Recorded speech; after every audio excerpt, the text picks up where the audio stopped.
Fahmi Husaini telah melakukan mediasi dengan pihak keluarga Anggi Anggraini dan AL, mantan Anggi.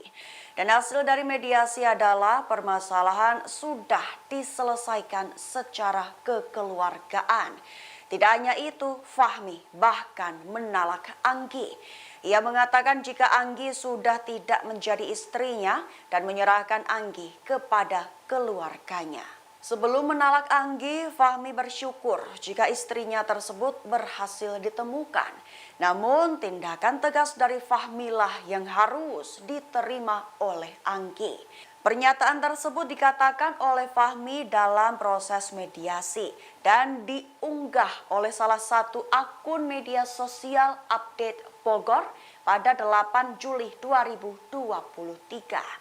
Sebagai informasi, video viral berdurasi 48 detik tersebut juga diunggah sejumlah akun TikTok dan hingga saat ini ramai dikomentari warganet.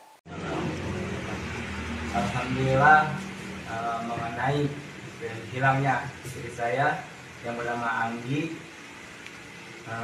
sudah diketemukan dan saya sudah menyelesaikannya dengan kekeluargaan. Untuk itu saya pribadi menyampaikan bahwasannya Anggi Anggraini mulai saat ini sudah tidak menjadi istri saya dan saya serahkan kepada keluarganya.